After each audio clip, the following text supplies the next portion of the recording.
네, 여러분. 혹시 천국 하면 어떤 이미지가 떠오르세요? 네, 저 같은 경우엔 어렸을 때 막 하늘에 구름들이 있고 막 금빛이 찬란하게 비춰지는 그런 아름다운 모습을 상상했었습니다. 네, 저 말고도 많은 사람들이 천국을 떠올리면 그런 이미지를 떠올릴 것 같습니다. 네, 구글에 천국이라고 검색을 하면 방금 얘기한 것과 비슷한 이미지가 엄청나게 검색이 됩니다. 네, 이처럼 많은 사람들이 천국을 생각했을 때 하늘의 모습과 아름다운 빛이 가득한 이미지를 생각하는 듯합니다. 또는 천국 하면 우리는 사후세계를 떠올리곤 하죠. 우리가 죽은 다음에 가는 곳. 그래서 이 세상과는 정반대로 천국은 영원히 평안과 기쁨이 넘치는 곳으로 생각을 합니다. 그렇다면 성경에서 말하는 천국이 우리가 생각하는 이런 모습일까요? 네, 그런데 이런 식의 천국은 불교에서도, 이슬람에서도, 힌두교에서도 모두 비슷하게 말하고 있는데요. 심지어 불교나 이슬람에선 이 천국에 대한 묘사가 더 생생하고 그리고 더 디테일합니다. 그렇다면 과연 성경에서 말하는 천국은 불교나 이슬람과 뭐가 다를까요? 그리고 왜 우리는 성경에 나오는 천국을 믿어야 할까요? 네, 오늘 말씀을 통해서 한번 살펴보도록 하겠습니다. 오늘 본문에 예수님이 제자들을 불러놓으시곤 말씀을 가르치십니다. 예수님은 말씀을 가르치실 때 비유를 많이 사용하셨는데요.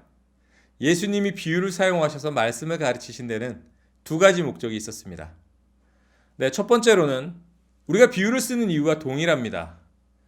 바로 비유를 통해 눈에 보이지 않는 것을 눈에 보이는 것처럼 선명하고 구체적으로 전달하시기 위해서였고요. 그리고 두 번째 이유는 때때로 이 비밀을 알 수 있도록 허락된 제자들에게만 가르쳐 주기 위한 이유도 있었습니다. 네, 이렇게 예수님은 비유를 통해 말씀하고자 하시는 내용을 감추기도 하시고 또 드러내기도 하셨죠. 네, 오늘 말씀에서도 역시 예수님은 비유를 사용하셔서 말씀하셨습니다. 그렇다면 예수님은 어떤 내용을 비유로 가르치셨을까요? 예수님은 하나님 나라, 즉 천국을 제자들에게 비유로 가르치셨습니다. 하나님 나라는 마치 밭에 감추인 보화와 같다. 그래서 이 보화를 발견한 사람은 너무 기뻐서 보화를 숨겨두고 자기의 모든 소유를 팔아 그 밭을 산다. 네, 어떤 사람이 밭에서 숨겨진 보화를 발견합니다. 보화를 발견한 사람은 자신이 가지고 있던 어떤 것보다 이 보화가 훨씬 더 가치 있다는 것을 알아챘습니다. 그렇기 때문에 서둘러서 보화가 있는 밭을 자기의 모든 소유를 팔아서 샀습니다. 네, 뭐하러 밭을 사냐고요? 몰래 보화만 이렇게 쏙 꺼내가면 되지. 네, 근데 그건 도둑질이죠. 천국을 도둑질로 소유할 수는 없는 일이겠죠. 네, 예수님은 또 다른 비유로 천국을 이렇게 말씀하셨습니다. 하나님 나라는 진주를 찾는 장사와 같다. 좋은 진주를 발견한 사람도 지금까지 본 적이 없었던 아주 값진 진주를 발견하자 자신의 모든 소유를 다 팔아서 진주를 샀습니다. 네, 이 사람도 역시 자신이 가진 어떤 것보다 진주가 훨씬 가치 있는 걸 알았던 거죠. 이 두 가지 비유들을 통해서 예수님이 제자들에게 말씀하고자 하시는 것은 무엇일까요? 네, 이 비유에서 공통적으로 말하는 것은 천국은 네가 가진 어떤 것보다도 가치 있다. 천국을 소유하려면 내 모든 것을 걸어야 한다. 이 두 가지를 말씀하시고 계십니다. 네, 여러분도 정말 하나님 나라를 그렇게 생각하시나요? 천국을 내가 가진 모든 것을 다 팔아서라도 꼭 가져야만 하는 것이라고 생각을 하세요? 하나님 나라는 이 세상의 어떤 것과 비교할 수 없는 가치 있고 좋은 것이라고 하는데 정말 그렇게 생각하고 하나님 나라를 가지고 싶어 하시나요? 사람이 어디에 가치를 두고 있는지 알 수 있는 가장 쉬운 방법이 있는데요. 네, 바로 시간과 돈을 어디에 가장 많이 쓰고 있으며 그리고 쓰는 이유가 어떤 가치를 가지고 있는지 살펴보면 된다고 합니다. 여러분은 시간과 돈을 어느 곳에 그리고 어떤 가치를 위해 쓰고 계십니까? 밭에 숨긴 보화와 진주를 발견한 사람들이 그것을 얻기 위해서 했던 행동이 무엇이었나요? 네, 자신의 모든 소유를 파는 것이었습니다. 네, 이 부분을 믿지 않는 분들이 들으시면 사이비 이단 취급을 할 수도 있는 얘기 같은데요. 이 말은 그들이 하나님의 나라의 참 가치를 발견한 뒤에 자신의 모든 것을 들여서 하나님 나라를 선택했다는 겁니다. 네, 바로 우선순위와 핵심 가치에 대한 이야기를 말하는 겁니다. 단순히 전 재산을 바치라는 얘기가 아닙니다. 이 말씀을 가지고 전 재산을 바치라고 문자적으로 얘기하는 곳은 너무나도 당연한 얘기지만 사이비입니다. 하지만 우리는 사실 하나님 나라를 너무 가치 없게 여겨왔습니다. 네, 우리 그런 노래가 있죠. 돈으로도 못 가요 하나님 나라, 믿음으로 가는 나라 하나님 나라, 이런 노래가 있는데요. 네, 맞습니다. 하나님 나라는 믿음으로 갈 수가 있습니다. 네, 믿음으로 하나님 나라를 가는 그것을 제가 부정하는 것은 아니고요. 그런데 그동안 우리는 이 믿음에 대해서 너무 좀 쉽게 생각했던 것 같습니다. 여러분 한번 생각해 보세요. 하나님 나라가 그렇게 소중한 가치가 있는 곳이라면, 자, 등가 교환 법칙에 따라서 한번 정리를 해보겠습니다. 자, 첫 번째로 천국 이퀄 내 모든 것을 팔아서 소유해도 될 만큼 좋은 것. 네, 그렇다면 두 번째, 그런데 천국은 믿음으로 간다. 자, 그럼 결론은 뭐죠? 믿음 이퀄 내 모든 것을 팔아야 할 정도의 가치, 무게이다. 네, 여러분의 믿음은 과연 이 정도의 가치, 무게입니까? 네, 우리는 종종 믿음을 이렇게 생각하는 것 같아요. 난 예수님 믿어요. 이렇게 입술로 얘기하면 돼. 교회 잘 다니고 11조 생활하는 게 그게 바로 믿음이지. 야, 말씀대로 사는 거 그게 믿음이야. 네, 여러분, 이것이 믿음이 아니라는 것이 아니라 이것은 믿음의 일부분들입니다. 하지만 믿음은 여러분들의 모든 것, 전부를 내건 가치, 그 무게입니다. 네, 믿음은 입술로 고백했다고 신앙생활하고 헌금 좀 했다고 되는 그런 가벼운 무게가 아닙니다. 믿음은 내 가치관과 인생관, 중요하게 여기는 것들의 기준이 모두 바뀌는 것입니다. 그로 인해 선택하는 것들도 모두 달라지는 엄청난 변화가 바로 믿음인 것이죠.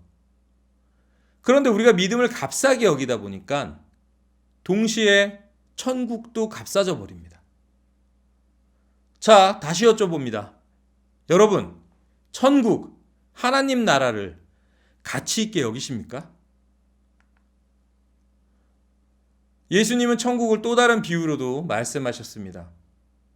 마태복음 13장 31절에서 33절 말씀을 보면 예수님은 두 개의 비유를 설명하시면서 천국이 마치 겨자씨 한 알과 같다라고 하시고, 또 천국이 마치 누룩과 같다라고도 하셨어요. 네, 겨자씨는 무척 작습니다. 그런데 자라면 꽤 커집니다. 한 3, 4m까지 자란다고 합니다. 하지만 사진을 보면 겨자는 나무라기보다는 풀입니다. 그런데 이스라엘 백성들이 생각하는 나무의 개념은 자라서 꽃대궁이 나오는 모든 풀은 나무라고 부른다고 하네요. 네, 우리는 고추나 가지를 나무라고 부르지는 않지만 이스라엘 사람들의 개념에 따르면 그것도 나무 개념이 되는 거죠. 그리고 중요한 것은 사진을 보면 아시겠지만 저 조그만 씨앗이 꽤 큰 풀로 자라고, 더 중요한 사실은 굴락을 금방 이룬다는 것이죠. 네, 두 번째 비유, 누룩. 빵이나 술을 발효시키기 위해서 넣는 누룩이죠. 누룩은 겨자씨보다 더 작습니다. 가루니까요. 네, 그리고 빵을 만들 때 아주 작은 양을 넣습니다. 그런데 그 작은 양의 누룩이 밀가루 반죽을 크게 부풀게 하죠. 자, 그럼 이 두 비유의 공통점은 무엇일까요?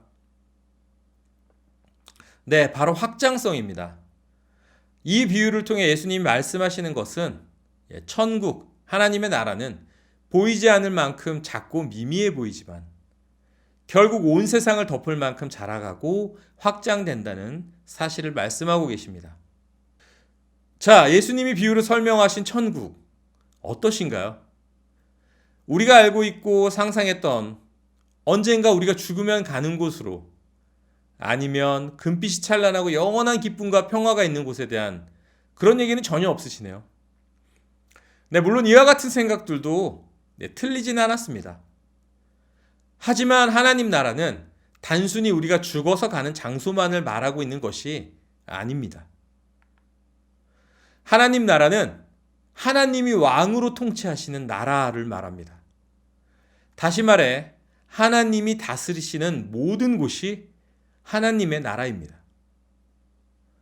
자, 이 개념으로 하나님의 나라를 정리하자면 믿는 자들이 죽어서 가는 곳도 천국, 네, 그리고 예수님이 다시 오셔서 통치하실 그 나라도 천국, 그리고 우리가 살아가는 이 세상에서 하나님의 통치가 이루어진다면 네, 그것도 천국, 하나님의 나라입니다. 네, 우리는 매주 예배가 끝날 때 이렇게 고백을 하죠. 하늘에 계신 우리 아버지, 아버지의 이름을 거룩하게 하시며 아버지의 나라가 오게 하시며 아버지의 뜻이 하늘에서와 같이 땅에서도 이루어지게 하소서. 네, 매주 이렇게 고백하면서도 우리의 삶 속에 임하는 하나님 나라에 대한 자각은 우리는 없습니다. 하지만 우리가 우리 삶 속에 임하는 하나님의 나라를 인식한다면, 그리고 그것을 전해서 하나님의 통치가 이 땅 곳곳으로 퍼져나간다면 하나님의 나라는 확장될 것입니다. 네, 예수님은 이 모습을 겨자씨와 누룩의 비유로 말씀하신 겁니다. 하나님의 나라는 한 곳에 머물러 있는 것이 아니라 온 세상을 덮을 정도로 자라고 확장된다는 사실을 알려주신 거죠. 여러분, 천국, 하나님 나라를 믿으십니까? 여러분이 그곳을 소유하고 있다고 믿으십니까? 네, 그렇다면 내가 가진 모든 것, 내가 사랑하는 모든 것보다 하나님 나라에 더 가치를 두시기 바랍니다. 그리고 하나님의 나라는 하나님의 통치가 이루어지는 모든 곳임을 기억하고 믿으시길 바랍니다.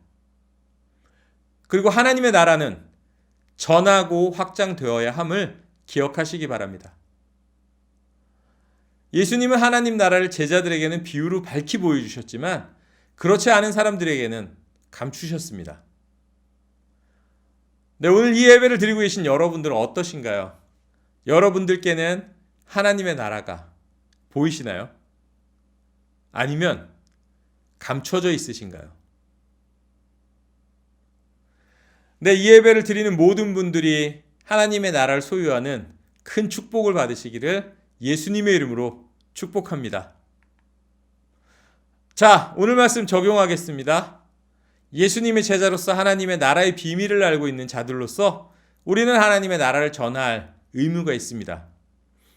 네, 여러분 주변에 하나님 나라를 전할 분을 생각해 보시고 그분이 하나님 나라를 소유할 때까지 기도하시고 또 돌봄으로 섬겨보면 어떨까 싶습니다.